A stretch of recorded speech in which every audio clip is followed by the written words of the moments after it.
Olá pessoal, tudo bem? Bom dia, boa tarde, boa noite para você que assiste a nossa aula. E na aula de hoje da disciplina de cálculo de reatores químicos, nós vamos resolver mais um exemplo de um reator semi-batelado com auxílio no MATLAB. Estou chamando esse exemplo de exemplo 2, então bora lá construir o nosso problema. Vamos ao enunciado do problema, pessoal. Vamos considerar inicialmente que a gente tem uma reação do tipo A forma 2B. Essa reação é processada em regime de semibatelada na fase líquida de forma isotérmica. O reator contém inicialmente apenas o reagente A com uma concentração de 0,6 mol por litro, e nesse reator é alimentada continuamente uma corrente de A com uma vazão de 0,002 litros por minuto, com concentração de 0,05 mol por litro. Então temos aqui os dados do que temos inicialmente e os dados daquilo que está sendo alimentado no reator. A constante cinética desse reator é K, igual a 8,4 vezes 10 a menos 5 minutos a menos 1, e o tempo de reação é de 10 horas, e a reação processada pode ser considerada como uma reação de cinética elementar. O volume inicial da mistura reacional é de 0,5 litros, então temos aqui mais um dado importante. E com base nesses dados é pedido que a gente forneça um gráfico do perfil de concentração dos componentes A e B ao longo do tempo e um gráfico para o comportamento do volume como função do tempo. Então esse é o nosso esquema reacional. A gente tem um vaso inicialmente com 0,5 litros, contendo apenas A, para o qual a gente impõe aí uma vazão molar ainda de A, uma vazão volumétrica também, ainda só do componente A entrando, e essa vazão é de 0,02 litros por minuto. Então vamos ver como é que a gente resolve isso. Primeiro, estruturando as equações aí de desempenho para esse reator. Bora lá.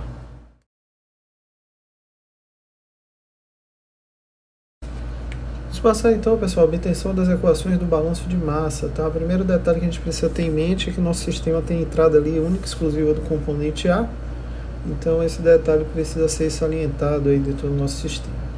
Partindo para o balanço de massa, eu vou escrever a equação do balanço de massa global para esse sistema, onde a derivada da densidade e volume em relação ao tempo é igual à densidade inicial vezes a vazão volumétrica inicial. Se a gente assumir que o nosso sistema tem densidade constante, o que é verdade para a grande maioria das reações em fase líquida, essa densidade é constante, ela sai da derivada e ela é igual à densidade inicial. Com isso a gente obtém que a derivada do volume em relação ao tempo é igual à vazão volumétrica inicial, e essa é a nossa primeira EDO aí para esse sistema. Partindo agora, então, a gente pode escrever um balanço aí molar por componentes, tá? Eu vou começar esse balanço aí para o componente A. Por componente A, a gente pode escrever que a derivada do volume multiplicado pela concentração de A em relação ao tempo é igual a FA0 menos RAV, ali considerando aquilo que está entrando, etc. Como o volume também varia, a gente vai ter que fazer a derivada do produto, então a gente fica com V dCA dt mais CA dV dt, na regra do produto ali na derivada aplicada, é igual a FA0 menos RAV, e daí eu posso isolar uma expressão para dCA dt, obtendo essa equação que vocês veem aí na tela, e essa equação aí eu ainda posso simplificar um pouco mais, tá? Escrevendo ali os termos em função da vazão volumétrica. Então fazendo isso a gente chega nessa expressão maior, que é a expressão que eu vou chamar aqui de minha segunda EDO. Essa aí é a EDO da concentração de A ao longo do tempo, que é uma das perguntas aí da questão. Agora a gente precisa obter uma expressão também para B, lembrando que B tem uma diferença básica em relação a A, primeiro que é a própria estequiometria da reação, que nos diz que são 2 ali de formação, e segundo que a gente não tem entrada desse componente, então a gente consegue aí escrever a terceira EDO, que é a EDO para B. A gente pode resolver esse sistema com 2 ou com 3 equações diferenciais, tá? A gente que vai definir isso. Eu vou optar por resolver com 3 equações diferenciais. Caso vocês queiram resolver com 2 EDOs, o que vocês têm que fazer é resolver essa primeira integral, tá? E resolvendo, vocês conseguem integrar isso muito facilmente, verificar que o volume é igual ao volume inicial mais a vazão volumétrica inicial vezes o tempo. E aí você resolve um sistema de 2 EDOs apenas.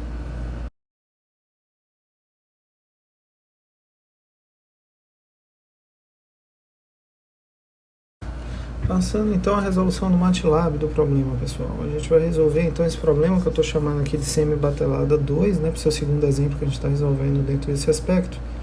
E aí eu vou começar com aquela estrutura básica que a gente sempre coloca, de limpar tudo na memória, o clear all e o CLC para limpar a tela.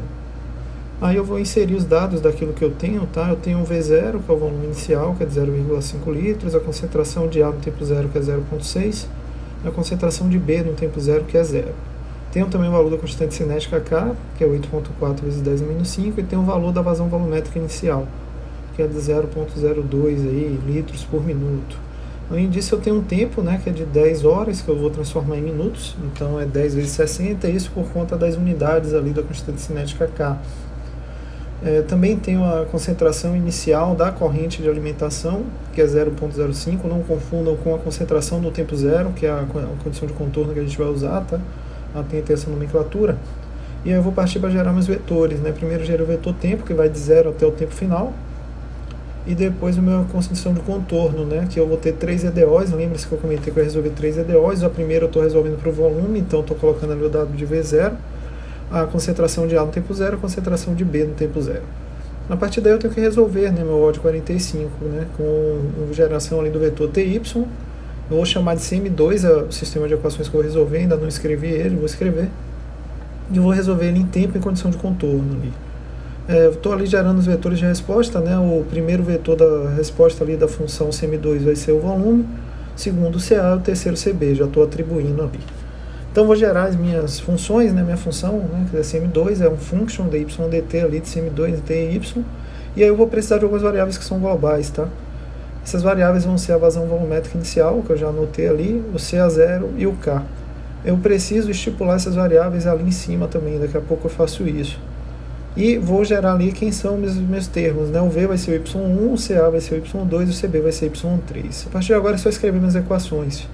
Escrevendo a equação aí para dV dt, depois a expressão para a derivada da concentração de A no tempo, e depois eu vou escrever a equação para a derivada da concentração de B no tempo, né? Com isso a gente tem todo o nosso sistema de equações apresentados. Observe que eu estou escrevendo VDT ali de forma direta, como DY/dt de 1, tá? Então é uma opção, vocês também poderiam escrevê-lo como a própria vazão volumétrica, daria no mesmo a resposta.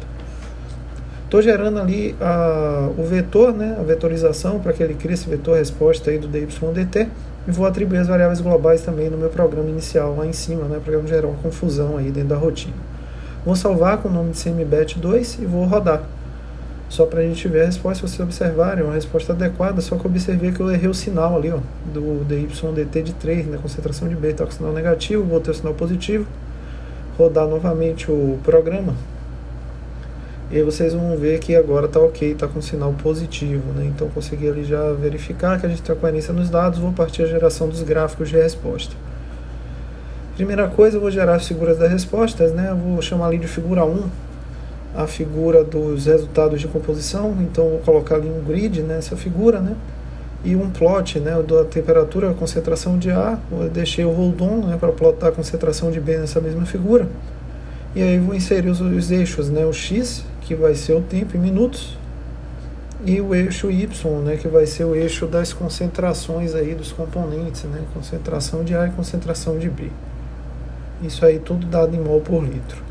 Também incluí uma legenda. Essa legenda é só para que a gente entenda quem é quem no gráfico, né? Então vai ser um CA e um CB. E vamos ver como é que vai ficar então essa nossa figura. Vou colocar o hold off só para tirar e separar ali a estrutura. E observem que o CA e o CB tem um comportamento muito distinto, a leitura deles fica muito dificultada. Então, por conta disso, eu vou gerar dois eixos Y, tá? Para que a gente consiga fazer a leitura. Além disso, eu achei a linha fina, então engrossei a linha ali do gráfico, tá? Para isso eu estou usando esse comando. E vou gerar um eixo na esquerda para a concentração de A, e um eixo na direita ali para a concentração de B. Isso aí é feito por esse comando YYAxis, tá? Se vocês olharem agora, a figura fica bem mais apresentável, a gente consegue ler melhor quem é quem na figura em si. Vou então para a figura 2, que é a figura do volume, uma figura mais simples, né? Então vai ser um plot de TV, também já vou engrossar a linha, porque vai sair uma linha muito fina aí na resposta. E eu vou plotar a temperatura em relação ao volume, então meu eixo Y é o volume em litros do reator, e o X aí vai ser o meu tempo em minutos, né? Só para a gente especificar aí as unidades também. E tá aí as nossas duas figuras, tá? Primeiro a figura do volume. Como vocês podem observar, o volume cresce linearmente em relação ao que a gente tem aí de tempo, comportamento plenamente esperado, com base na característica da EDO que a gente usou para fazer esse desenvolvimento, né? Era completamente esperado observar esse comportamento diretamente linear. a gente começa ali com um volume de 0,5 litros e atinge um volume aproximado de 1,75 litros no final do tempo de reação considerado. Olhando um pouco o gráfico de concentração agora, a gente consegue observar as concentrações de A e B. A concentração de A decai de 0,6 até aproximadamente 0,2 e a concentração de B ali ela cresce ao longo do tempo, né? E atinge ali um valor aproximado, né? Saindo de 0, né? Lembre-se que você tem que ler no eixo da direita e chega a um valor aproximado de 0,02, característica própria aí da cinética da reação, tá? Então a gente não tem uma conversão total do componente A dentro desse tempo de reação e produzimos uma quantidade limitada de B por conta do comportamento de diluição gerado pelo aumento de volume do sistema reacional ao longo da ocorrência da reação química dentro desse reator batelado, semi-batelado que a gente está modelando aí, nesse caso em específico.